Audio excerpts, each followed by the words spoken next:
Hello ನಮಸ್ಕಾರ. ನಾನು ಇವತ್ತೊಂದು ಬುಕ್ ರಿವ್ಯೂ ಮಾಡ್ತಾಯಿದ್ದೀನಿ.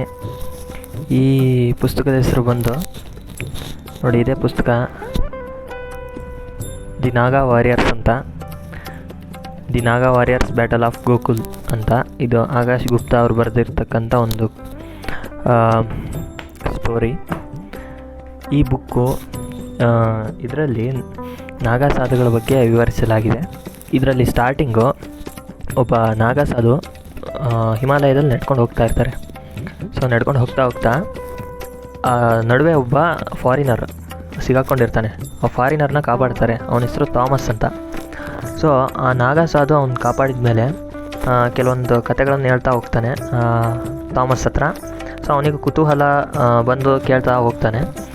ಆಗ ನಾಗಾ ಸಾಧುಗಳು ಅವ್ರ ಪೂರ್ವಜರ ಕಥೆ ಅವ್ರ ಪೂರ್ವಜರು ಮಾಡಿರ್ತಕ್ಕಂಥ ಯುದ್ಧದ ಬಗ್ಗೆ ಹೇಳ್ತಾ ಹೋಗ್ತಾರೆ. ನಾಗಾ ಸಾಧುಗಳ ಯುದ್ಧ. ಈಗಿನ ಕಾಲದಲ್ಲಿ ಅಫ್ಘಾನಿಸ್ತಾನದವರು ದಾಳಿ ಮಾಡ್ತಾ ನಮ್ಮ ಭಾರತದ ತುಂಬ ಪ್ರದೇಶಗಳನ್ನು ವಶಪಡಿಸ್ಕೊಂಡಿರ್ತಾರೆ. ಸೊ ಬರ್ತಾ ನಮ್ಮ ದೇವಾಲಯಗಳನ್ನೆಲ್ಲ ಧ್ವಂಸ ಮಾಡ್ತಿರ್ತಾರೆ. ತುಂಬ ಜನರಿಗೆ ತೊಂದರೆ ಕೊಡ್ತಾ ಇರ್ತಾರೆ. ಎಲ್ಲ ಜನರನ್ನು ಒಂಚೂರು ಕರುಣೆ ಇಲ್ದಂಗೆ ಎಲ್ಲ ಜನನ ಸಾಯಿಸೋದು, ನಮ್ಮ ದೇವಾಲಯಗಳನ್ನೆಲ್ಲ ನಾಶಪಡಿಸೋದು, ಮೂರ್ತಿ ವಿಗ್ರಹಗಳನ್ನೆಲ್ಲ ಕಡ್ದಾಕೋದು ಎಲ್ಲ ಮಾಡ್ತಾ ಇರ್ತಾರೆ. ದಾಳಿಕೋರರ ಗುಂಪು ಗೋಕುಲಕ್ಕೆ ಎಂಟ್ರಿ ಕೊಡುತ್ತೆ.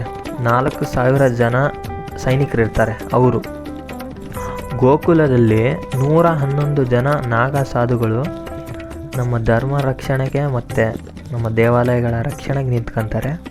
ಆ ಯುದ್ಧನ ಹೇಗೆ ಮಾಡ್ತಾರೆ, 4,000 ಜನನ ಹೇಗೆ ಸೋಲಿಸ್ತಾರೆ, ಯಾವ್ಯಾವ ಯುದ್ಧದ ಯೋಜನೆಗಳನ್ನು ಮಾಡ್ತಾರೆ, ಹೇಗೆ ಸೋಲಿಸ್ತಾರೆ ಅನ್ನೋದು ತುಂಬ ಚೆನ್ನಾಗಿ ಮೂಡಿ ಬಂದಿದೆ.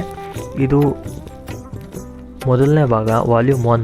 ಇನ್ನೊಂದು ಭಾಗ ಇದೆ, ವಾಲ್ಯೂಮ್ 2 ಇದೆ. ಸೊ ಇದಾಗಿತ್ತು the Naga warriors battle of Gokul. ಈ ಪುಸ್ತಕ ಇಂಗ್ಲೀಷಲ್ಲಿದೆ.